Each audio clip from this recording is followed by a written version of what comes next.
Polo. And I'm Andrea Moore. Today we are here at the Austin Victory Cup for Polo, and we are here with all these lovely people, right, Andrea? Yes, lots of fancy outfits, cool hats, beautiful dresses, and the game is about to begin. That's right, but before we get to the game, I want to show you guys a little bit about the fashion that's going on in this part of the town.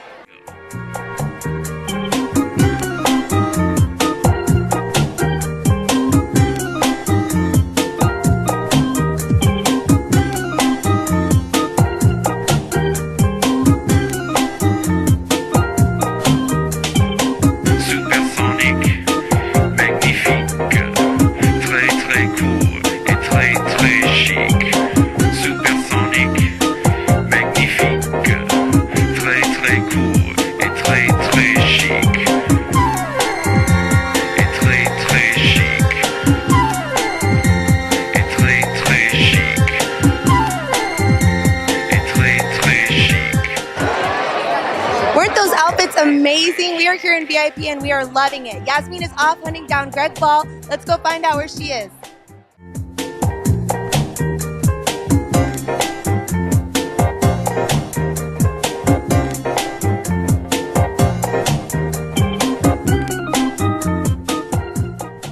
I'm grabbing the bull by the horns as I speak to this young fellow here, and also Greg Ball, who happens to be the person responsible for all of this event. Tell me, Greg, how did you get started with all this polo matches here in Austin?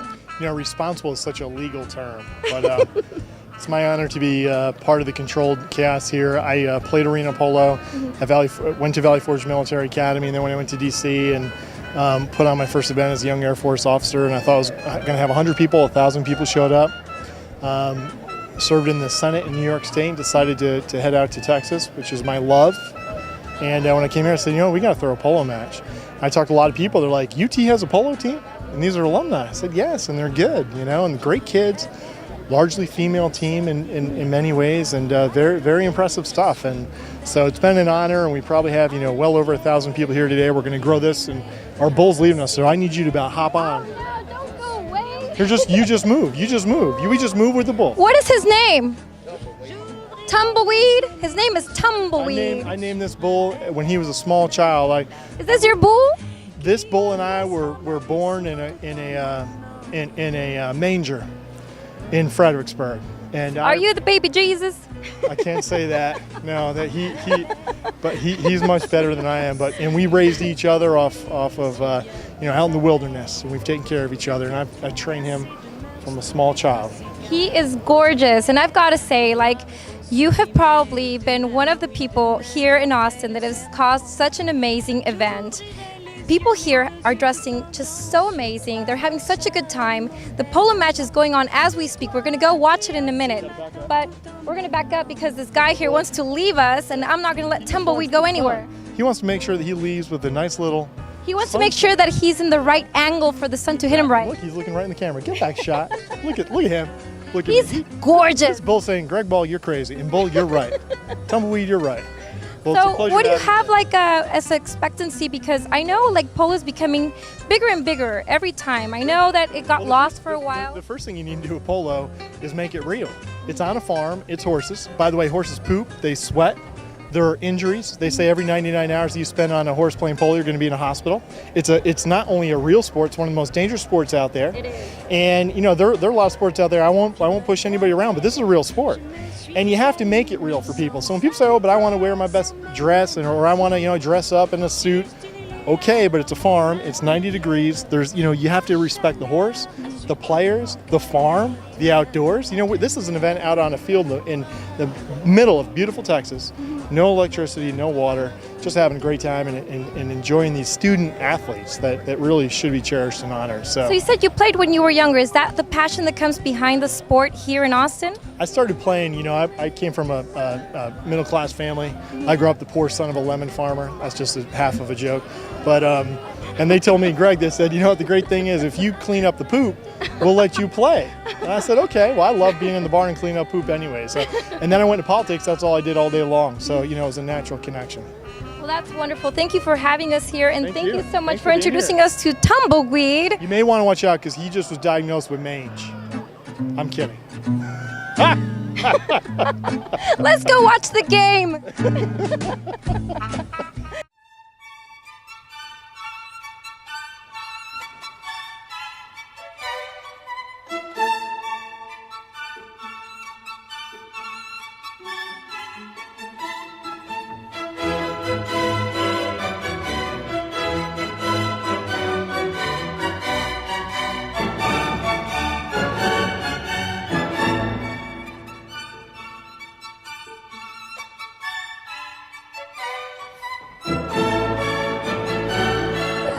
So it's halftime here at Polo, and it's time to cover the holes that are made by every single horse here. If you have high heels and stilettos, you're going to suffer through this time because it's not easy, is it, Andrea? It's not. It's tough, actually. It's a good workout.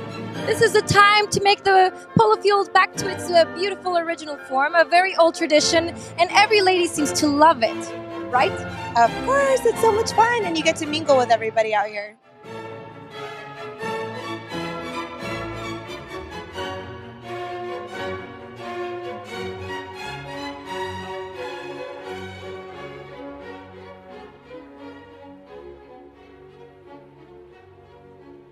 We're in halftime. I think we should only go to a place called Polo 101 with an actual polo player, so we actually know why we're watching this game. Let's go to that. All right, we're here with Charles, Kinko, and Paloma. So Charles, I want to know, what are the basics of polo? A lot of people come and watch the game, but I think they come more for, I don't know, the drinks, the food, the people watching. But what is polo? Like, what is the history? What are the basic rules? Polo started actually in India, and then when it became an English colony, the English took it over. There's traditionally 4 players against 4 players with 2 referees. You score 1 point by hitting the ball into the goal. Paloma's going wild. Paloma's very hot and ready to play.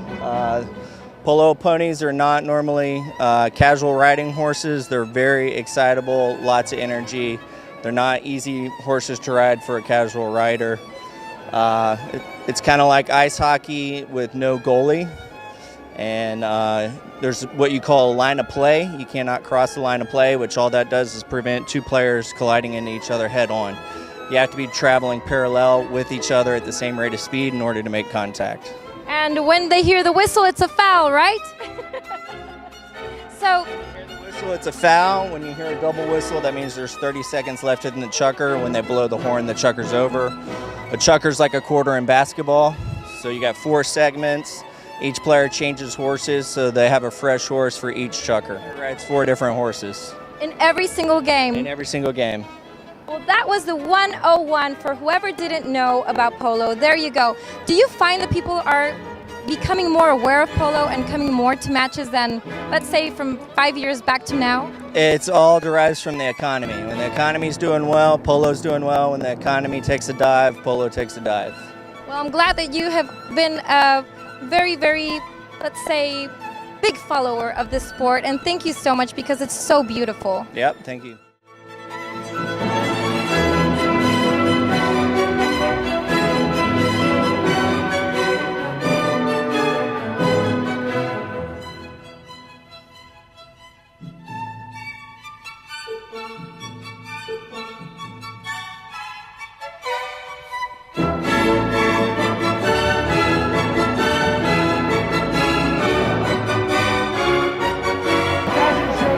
And if there wasn't enough entertainment with polo, this is bicycle polo. What do you think about this sport, Andrea? It's quite entertaining. Instead of horses, it's bikes. Very cool. Very Austin, I think. I wonder how many more kinds of polos there are. There's water polo, bicycle polo, horse polo. Let's make one up soon. I think we... Fashion polo. Fashion polo! By the way, I think I've had a really good time today. Did you? I had a fantastic time. It was really cool seeing all the fashion that goes into it as well as the sport. And also getting to know a little bit about it because I think it's a sport that's kind of been getting lost through the years. If you haven't checked out polo, please do so. Glitterati's, I've had a lot of fun. So has she, and we'll see you next time, right? Yes. Bye. Thank you, Glitterati's.